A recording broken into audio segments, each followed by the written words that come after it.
I got an email earlier today from the guy behind WRF Studios saying, hey, I've got this game called Bloodlust Shadowhunter. Uh, and he invited me to check it out. And so I thought that I would. The game is made in the Unreal Engine. So it has, all of those, all of that bundle of potential that goes along with that. The Unreal Engine is getting a lot of use by indie studios because of the permissive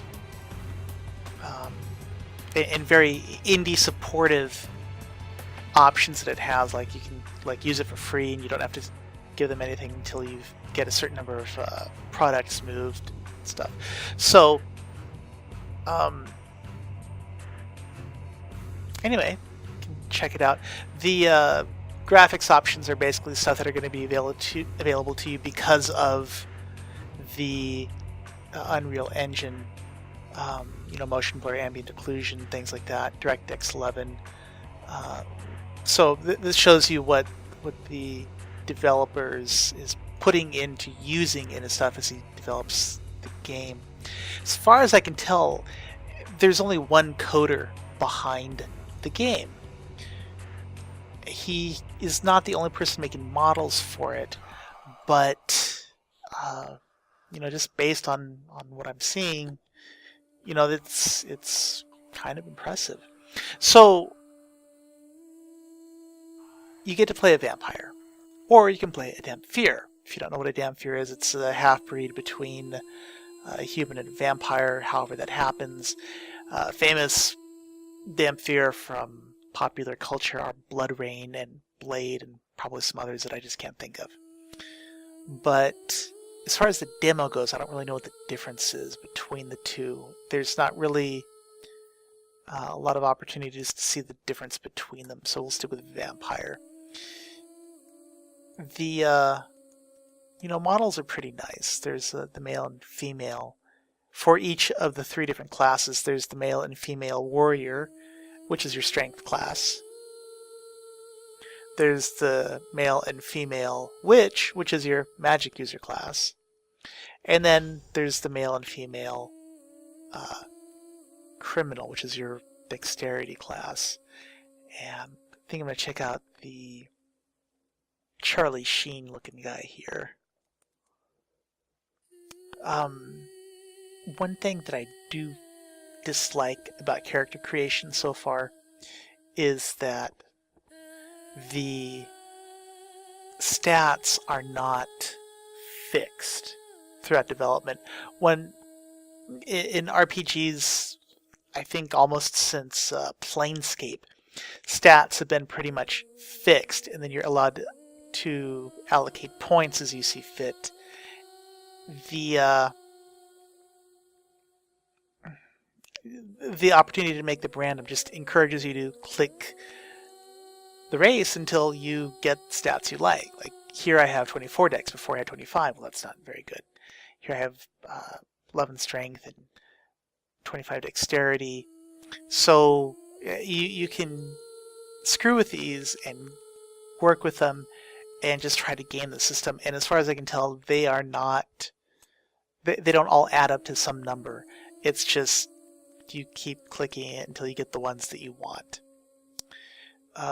This randomness does kind of bug me in character generation, like talent points. Each time you level up, you have a chance to get a talent point that's equal to your intelligence in percentage.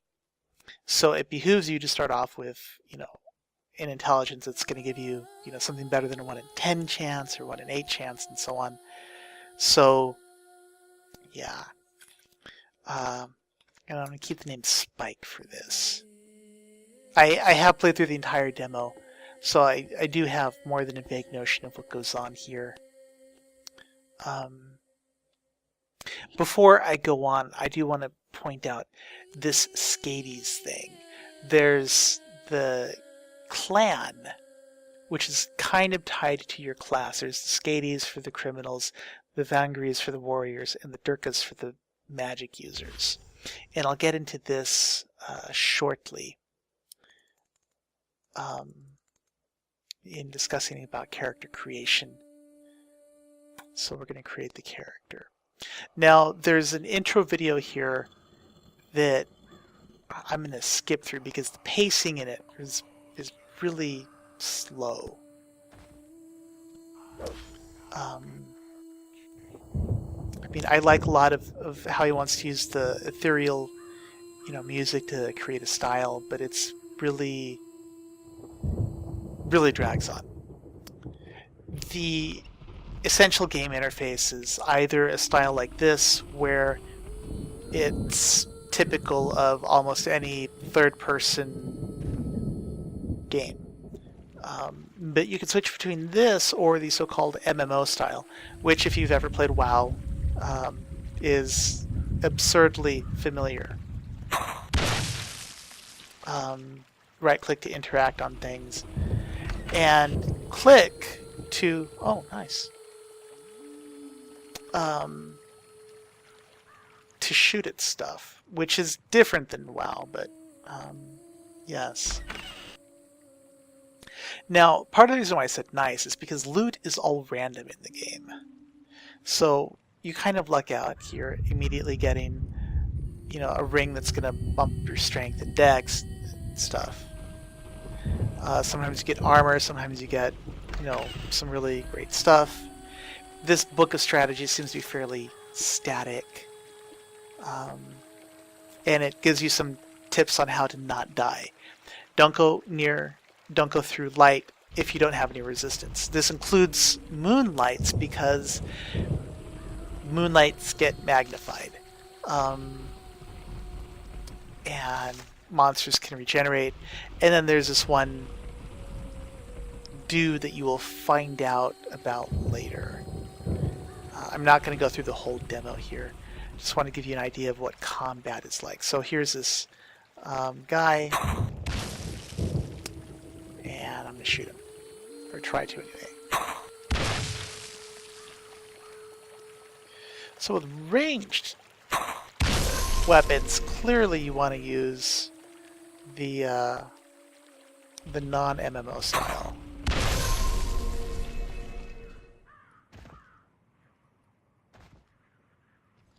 You can loot, so there I picked up some boots. Let's equip the boots.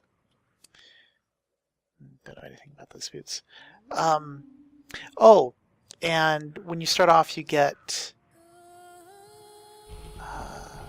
not only did you get the 5 points at character creation, but you also get a talent point. And let's grab Shapeshift. These are the talents that I was talking about. So each time you level up, you can get, a 15% chance of getting one of these talents. I think the talents definitely need some balance work just based on reading them because of two specific talents. There's one that lets you see in the dark that feels mandatory. But then there's this other one here that says you get more strength with each new level, which argues for getting it as soon as possible so you get the most strength throughout the course of a game. Then finally there's this sire tree, and we'll get into that into a little bit. Now with these skills, remember I pointed out the Skadies, Durkas, and the Vangries. You can buy skills up to a certain point. Notice all of these have Skadies reps, except for this one, which has the Durkas rep. That's because these are all, the thief clans. So most Skadies are thugs and rogue-type criminals with questionable past. They're a very crafty clan with a skill set involving theft and locks. So to get more rep with them, you have to interact with them and chill with them and make them like you, essentially. Now, this doesn't mean that you're stuck with them. Look, there's these furlores. If you hook up with them and learn it, you can, as a criminal class, learn stuff from them. You can learn the magic clan stuff. You can learn the fighter abilities. So it seems really nice that you're only limited to leveling up as to how you choose to quest. Hopefully the spells and abilities are balanced in such a way that allow you to make meaningful character choices for how you interact. So I don't know how things are going to work, but presumably if you're a jerk to the Durkas, they're not going to want to teach you any magic, so you might be screwing yourself out of stuff. So, hopefully that's not going to matter. Alternately, he may choose to have it so that you just do stuff for the Durkas or not, and you'll eventually get the rep with them anyway, in which case it's just a time gate. I don't know how he's going to go with that, but that looks kind of interesting. So, let's see, I'm going to shoot this guy in the back. Because that's how I roll. Look, I gained a level. There's some loot here. Got some gloves. Let's put on the gloves. Oh, I can't put on the gloves because I don't have enough dex. Now, notice here that there's a pressure plate. This is a minor little puzzle. You have an ability that's called a Vampire Gaze that lets you fly around and do stuff. And specifically trip levers and stuff. I'm not sure if it does damage. If it does, it's a very little amount of damage. But that's pretty cool. And then there are these small little puzzles. Not the disarm trap. Apparently this is just a time-based. But, oh, that's really handy for later in this. There are these little puzzles. I mean, it's just, a step and fetch it. Put a knife in the box. And there, yes, I happen to luck out and get a knife. You actually do start with a knife, at least here you do. Notice it's right there. Also, as a mage, you start with I assume you also do as the warrior. But here's another puzzle. And this is blood wine, temporarily satisfying your thirst. There is a thirst mechanic in the game, which I think is really cool. The puzzles that I've encountered so far are actually pretty simple. He makes adventure games aside from this, so I'm assuming that the puzzles are going to get more interesting as he works the game more. I mean, this is just the demo and you're just beginning stuff, so presumably he's not going to want to screw you over really badly. But, there's this... Notice when I step on the pressure plate again, it resets that, so it's, pretty well thought out. A top hat. Yes, I need a top hat and gloves. Oh, and that's nice. I am wearing a top hat. Okay, here's another little puzzle. Notice you need to fly in there, and I'm gonna trip this by flying into the guy's mouth, the head. Discovers a secret. So, in here, there's another little box. And I get another crossbow, which is annoying. The loot in the game is random, which is really good or really, really bad. One of the things that I do want to get into is it's fairly well designed in that it doesn't seem like you can trap yourself.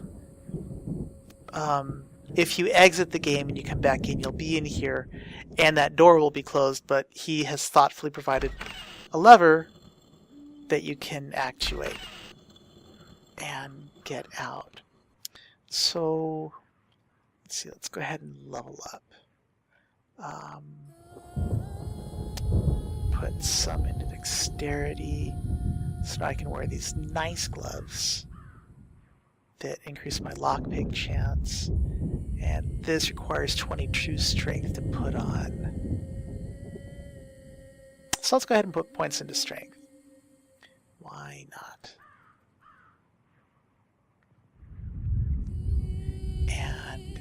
here are my skills. And I didn't get a talent point, but whatever. So, let's see, I have points there. Because I know what's going on, I'm not going to put a point in there. But I'm going to put points in backstab. I don't know. I have no clue how that works. So, now to be running around. There was a leech back in that room, but I don't want to screw with the leech because they're a pain in the butt.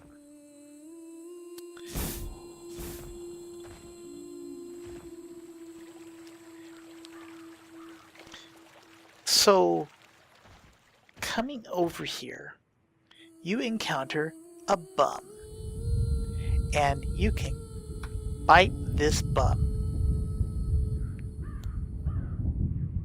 You drink some blood, which is nice because that deals with the thirst mechanic. But notice you gain Walter as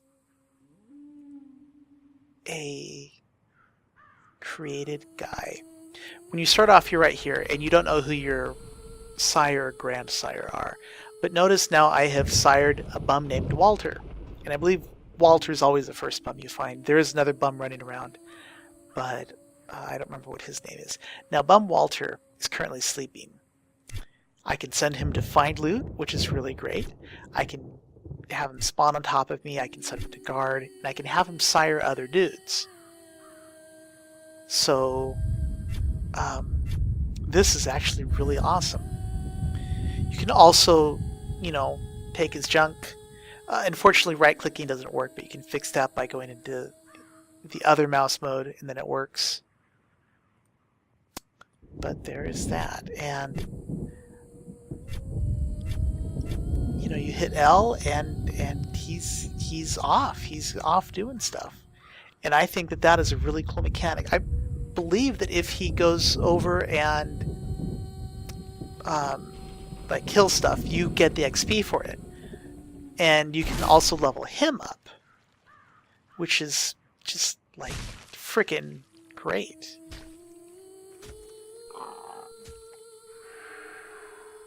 There is Walter. Walter is punching something. Oh, Walter got his butt kicked. Let's see.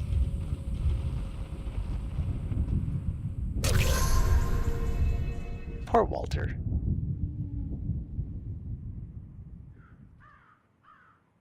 That was actually like really cool. I hadn't noticed him do that before.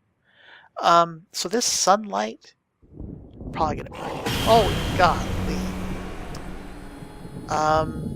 So that was unfortunate. So let's go see what happens there again. Now, part of this is also noticing that dying in this game is super friendly.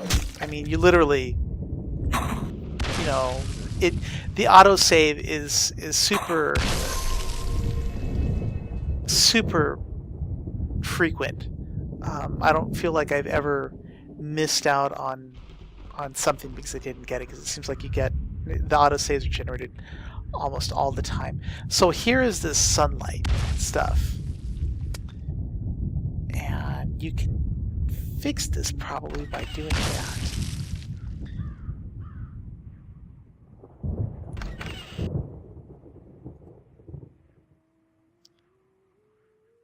And all of the puzzles that I've found so far are essentially that simple. You know, and which is fine. I mean, this is the demo, and it will presumably get better.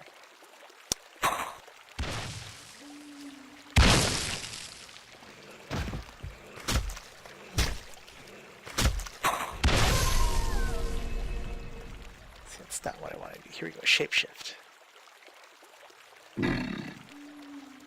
Turn into a vampire.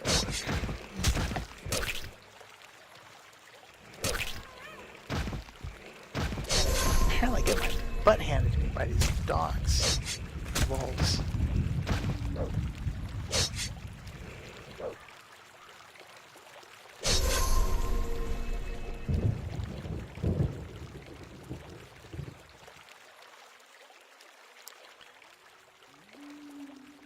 Now over here is your first, well, maybe second quest giver.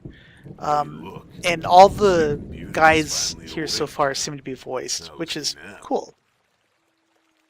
No, But not so- really. No, you But I don't know did me. see you sleeping But I did see you earlier when I sleeping took earlier. a peek inside your coffin. Which is kind of creepy. I'm sorry, but I was searching for blood fragments. But at least you It's didn't steal usually my what you stuff. find inside dead So, vampire you don't know what coffins. Oh, man. blood fragments are You yet, must have but been that's asleep fine. a long time. I'm Anyway, just waiting so for why are those you sitting wolves around to here? go away. One of them tore up my leg pretty bad. Man, And look, I have a once they persuade lock on, chance. they just don't let up. Sure, take it. It's probably attracting those wolves closer to me anyway. So he wants you to go get some blood gems.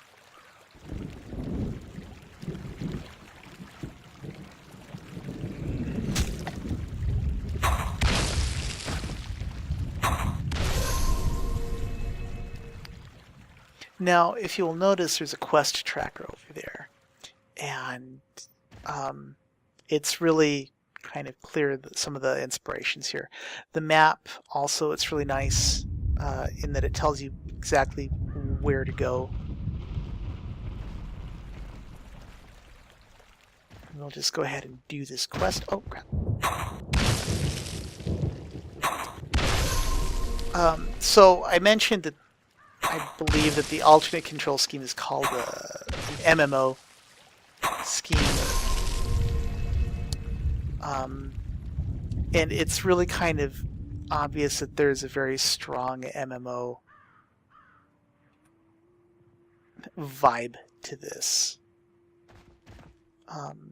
You know, from the respawning mobs to, you know, the not quite the step and fetching quests all over the place. But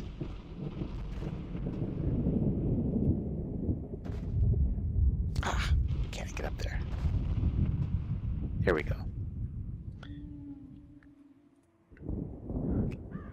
But it's fairly obvious where a lot of the inspirations come from. Now, one thing that I do find fascinating is that this game really, really feels like it's inspired by Vampire the Masquerade Bloodlines, which happens to be one of my absolute favorite games of, like, forever.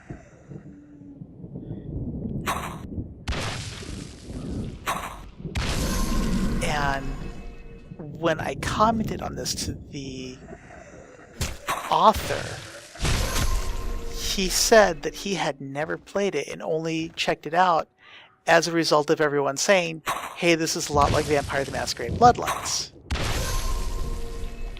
Which I just think is absolutely strange, just because I love Vampire the Masquerade Bloodlines so much, and it's like, wow, you haven't played that?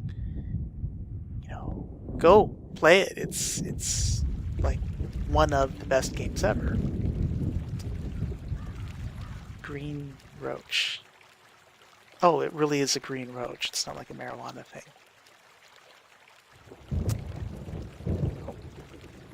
Put on some rings. I think I got bracelets, so not strong enough to use the bracelets yet.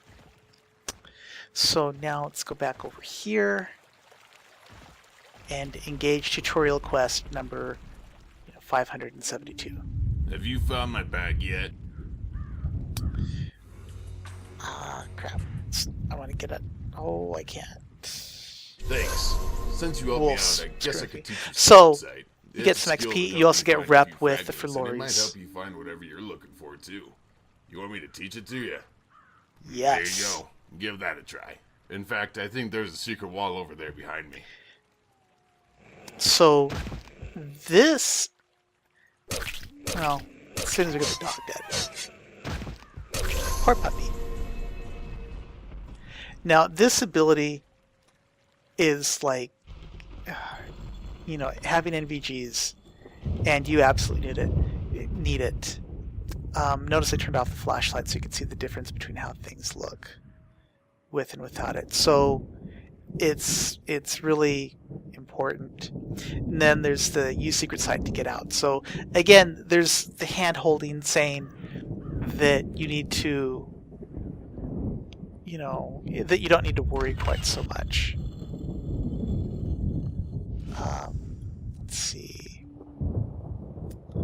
Here's the telltale gap, and we hit the lever.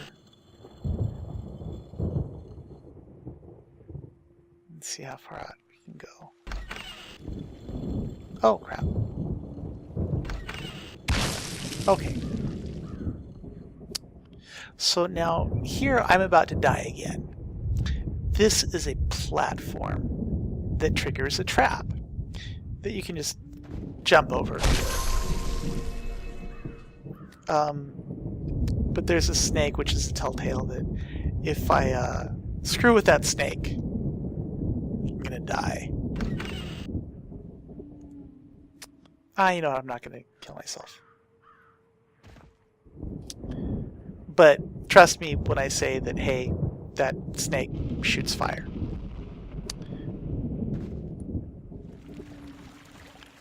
But this is pretty much all there is to the demo so far. I do encourage you to check it out because there's a lot of fun to be had just in going through this.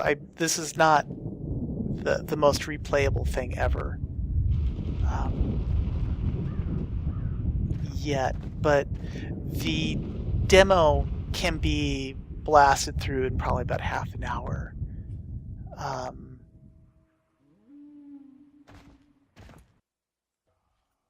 As you can see, levels go load really quickly. Hey, here's where Chester. did you come from? Did Sarah send you to check on me? She's a trader for some of the excavators. She sent me to find some wolf fur about 3 hours ago. He's Wolf another excavator. fur. Probably. Sure. Here's a few coins.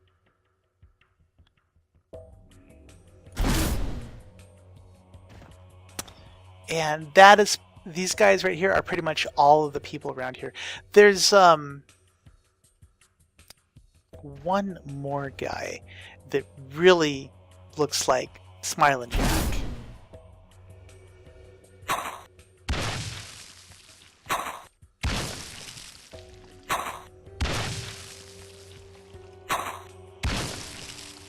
What are you doing awake?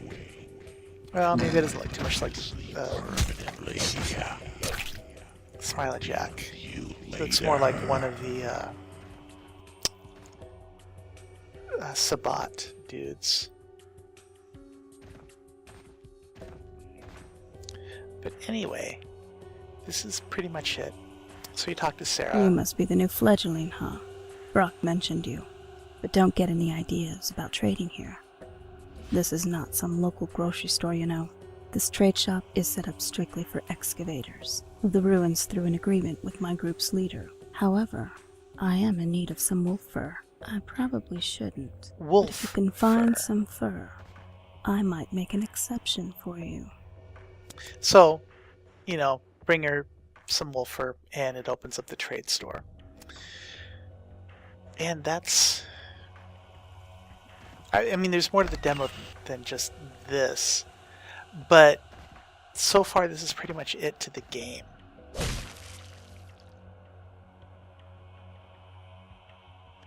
This is obviously another one of the vampire gaze puzzles. So like I said, I'm hoping that the puzzles get better.